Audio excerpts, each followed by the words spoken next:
The night was thick and ominous when Alex, a young traveler, found himself on a deserted road. He had been hitchhiking for hours, but no cars had passed. The moon hung low, casting long shadows over the empty fields. Exhausted and desperate, he decided to turn off the main road, hoping to find shelter in a village he had spotted in the distance. The village was old, its houses leaning precariously, as if whispering secrets to one another. The air smelled of damp earth and decay. Alex knocked on the door of the largest house, where a faint light flickered through the cracks of the shutters. An elderly man, his face wrinkled like the bark of an ancient tree, opened the door. His name was Ezekiel. "Please, sir," Alex pleaded. "I need a place to stay for the night. I can pay." Ezekiel studied him with milky eyes, then slowly nodded. "Come in, traveler. But remember, the night here is not like other nights." Inside, the house was dimly lit by a single oil lamp. The walls were lined with old photographs, their faces blurred and unrecognizable.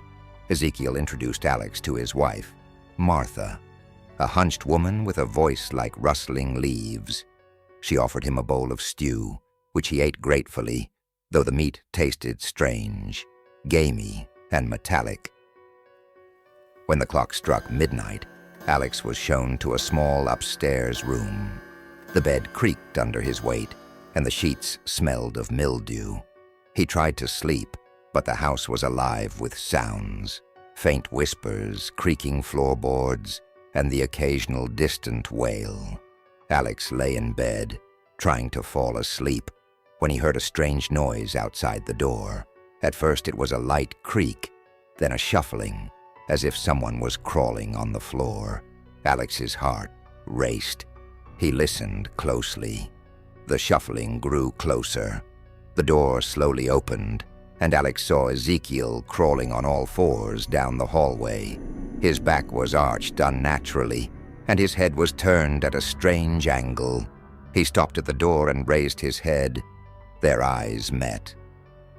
"You weren't supposed to see that," Ezekiel hissed, his voice like the grating of metal. Alex froze in terror. Ezekiel slowly closed the door, and the shuffling faded away. The next morning, Alex woke up with a strange sense of unease. The sun was shining brightly, but the village seemed dead. There was no one on the streets, even though he had heard voices at night. He went outside to look around. In the yard, he noticed an old shed.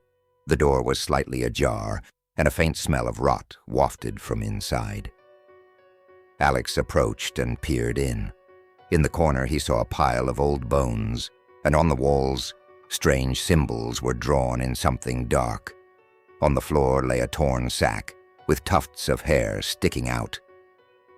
"What are you doing here?" a voice came from behind. Alex turned and saw Martha. She stood there, smiling, but her eyes were cold. Just looking around," he stammered. "Don't stick your nose where it doesn't belong," she said, and slowly closed the shed door. Back in his room, Alex noticed an old photo album lying on the table. He opened it and began flipping through. The photos were eerie. One showed Ezekiel, but he looked exactly the same as he did now, even though the date on the photo was 1890. Another photo showed Martha standing next to a group of people holding bloodied knives. In the background, there were bodies. Alex turned the page and saw a photo of Ezekiel and Martha standing next to someone who looked like him. The date on the photo was today's. "What the hell is this?" he whispered, feeling fear grip him. Later, Alex decided to take a walk around the village. He noticed that the villagers avoided his gaze. Their movements were slow and mechanical. Suddenly, he saw a man behind a fence. He stood there, staring into emptiness, his hands covered in strange, dark spots. "Hello?" Alex tried to speak. The man slowly turned his head. His eyes were completely black. He opened his mouth and a strange sound came out, a mix of grinding and moaning. Then he abruptly turned and walked away, leaving Alex in shock. That evening, Ezekiel invited Alex to dinner. At the table, he began telling the story of the village, but his tone was oddly joking, and his laughter was unnatural. "Oh, you want to know how our village came to be?" he began, smiling. "It's an old story, very old. They say that centuries ago people lived here who worshipped an ancient spirit of the forest. They brought it offerings so it would protect them. But one day..." He laughed. "One day they stopped." "What happened?" Alex asked, feeling a chill run down his spine. "The spirit got angry," Ezekiel continued, his eyes gleaming. "It cursed the village. Now we all belong to it." "But Annaz, how does it work?" Alex asked, trying to understand. "Oh, it's simple." Ezekiel chuckled. "Every night we become different. We serve it, and it gives us life." "What if someone wants to leave?" Alex asked, feeling fear tighten its grip. Ezekiel laughed even louder. "No one leaves. No one." "By the way," Alex asked, "do you have any signal here? I need to make a call." "Signal?" Ezekiel laughed. "No, traveler. There's no signal here. No phones, no internet. We live apart from the world." When darkness fell, Alex found himself back in his room. He decided he would leave in the morning, but something held him back.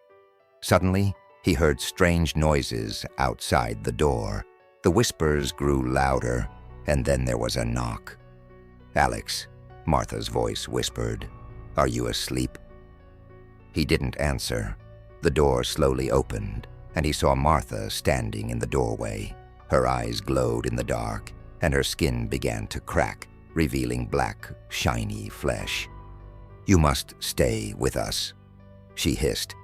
Alex jumped out of bed and rushed to the window. Behind him, he heard screams and the sound of footsteps. He jumped out and ran through the village. Around him, the villagers began to appear, their bodies twisting into monsters. Alex ran through the forest, branches whipping his face, and the sound of heavy breathing behind him. Suddenly, he heard a strange sound, shuffling, as if someone was crawling after him. He turned and saw the villagers chasing him on all fours, their bodies bending unnaturally, their eyes glowing in the dark. He ran as fast as he could until he saw the lights of a car on the road. Summoning his last strength, he ran onto the highway and began desperately waving. The car stopped. A young woman was behind the wheel. "Are you okay?" she asked. Alex, gasping for breath, nodded and got into the car. As they drove away, he looked in the rearview mirror. At the edge of the forest, figures stood, their eyes glowing in the dark.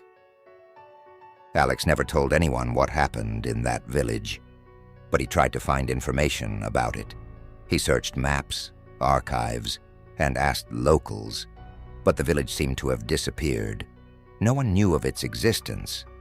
One night, he received a letter with no return address. Inside was an old photograph of the village, and on the back was written, "You will always be with us." Since then, Alex has felt like he's being watched. Sometimes he sees shadows outside his window, and at night he hears whispers. He knows they're waiting for him to return, and one day he might not be able to resist.